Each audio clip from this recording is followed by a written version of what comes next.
bad boy. Oh, he's bad boy now. Signing the bad boy. Announcement. Major icon alert. It's called He's Bad Boy Now. Bad boy. Bad boy. Security, I found her in my closet. I know. She was in your closet? I found her in my closet. What's with your security? I know, I gotta beef it up.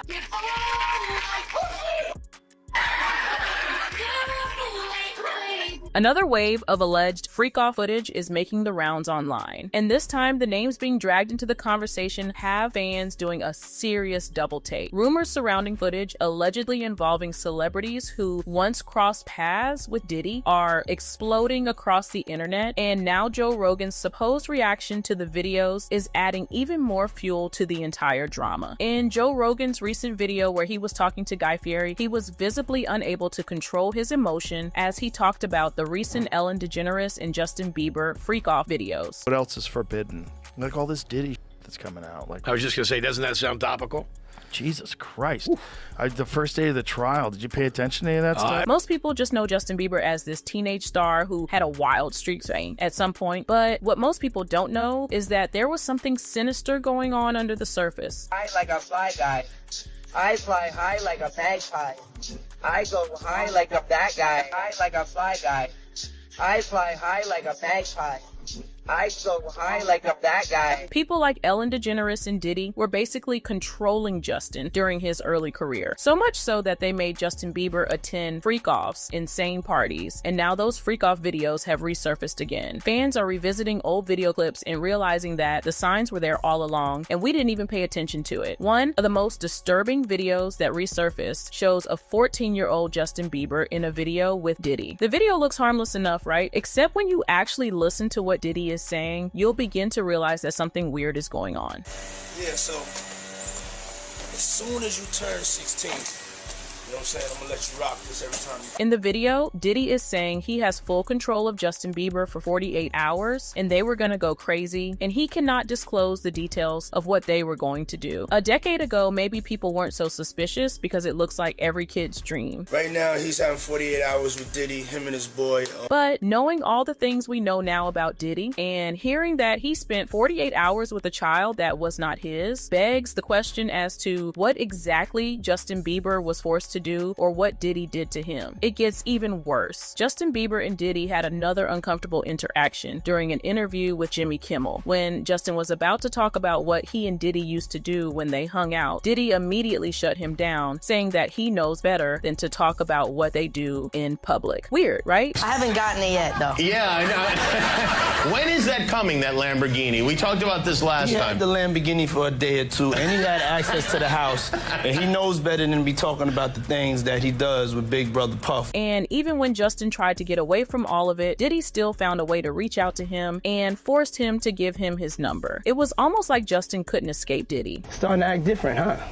No, you ain't been calling me and hanging out the way we used to hang out. Well, I mean, you try to get in contact with me, you know, through all my, partners and whatnot. Mm-hmm. But you never really got my number, so. Right, okay. My number? Yeah. I'm gonna tell you my number. Yeah. Here's what a few commentators had to say about the weird videos. This fan said, "The fact he said what we will be doing we can't really disclose is a huge red flag. Praying so hard for Justin. Can't believe the signs were missed this bad by those who should have been protecting him." This other one said, "Poor kid, man, he still had the light in his eyes." I wonder what else happened after his 16th birthday. This is where talk on the streets of Ellen DeGeneres and Diddy using Justin Bieber began to unfold. Before Diddy became the social pariah he is today, he and Ellen used to be very tight friends. She used to go to all of his parties, and he was a regular guest on the Ellen show, constantly helping Ellen to surprise guests. You know, regular wholesome fun. At least that was what it looked like. Recently, a video went viral that featured amazing kids battling cancer. They were trying to catch my friend Diddy's attention,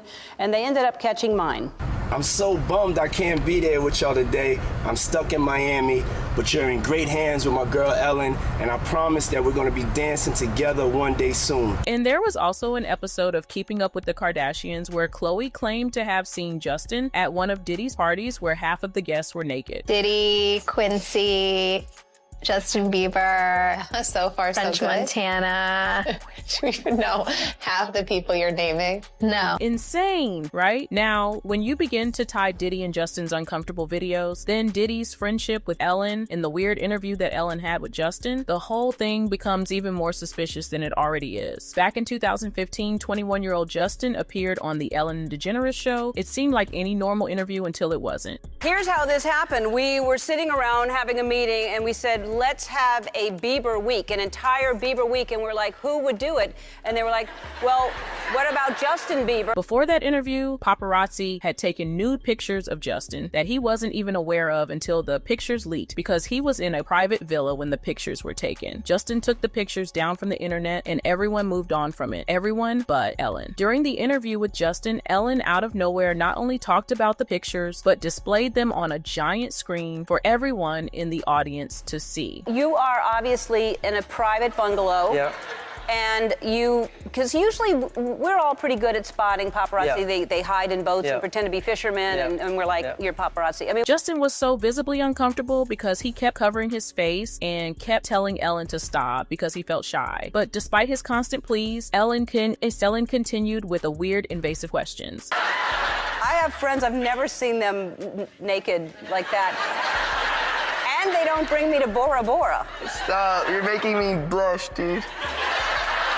Now, this is where it gets weird. These were pictures that Justin already removed from the internet. So how then did Ellen get the pictures? According to insiders, this is how people like Ellen try to control or influence most celebrities. Because from that interview, you could tell that Ellen had the upper hand and she seemed to control how Justin reacted. This was how some fans reacted to the video. This one person said, "We took too long to notice. Her show was so unhinged." This other one said, "It was none of Ellen's business and she had no right to that, honestly." With all these weird connections between Justin Bieber and Ellen and their odd relationship with Diddy, it's not so surprising that there are freak-off videos of both of them, and allegedly, Ellen's platform was one of the famous platforms in Hollywood where Diddy used to get celebrities he preferred, and Justin himself has even confirmed that people he put in his life used him. Fans claim that his song Lonely was basically him exposing all the terrible things that were done to him, with lines like, "What if you had it all?" and "It felt like there's nobody to call." During an interview where it looked like Justin was crying, he talked about how he was used and how he doesn't wish that on anyone, and he hopes to protect other new artists so they don't have to go through what he went through. You know, let her do her thing, and if she ever needs me, I'm gonna be here for her, but yeah, just protecting those moments because people take for granted. Even though he didn't name anyone, we can all tell the people he was talking about that other new artists need protection from. All these and only one question: how bad were those freak-offs? And who else knew about these freak-offs? Right now, we want to know what you think about the entire situation. Did Ellen DeGeneres and Justin Bieber really participate in the freak-offs, or were they just random bystanders? Let us know your thoughts and opinions down in the comments. Don't forget to hit that like and subscribe button too.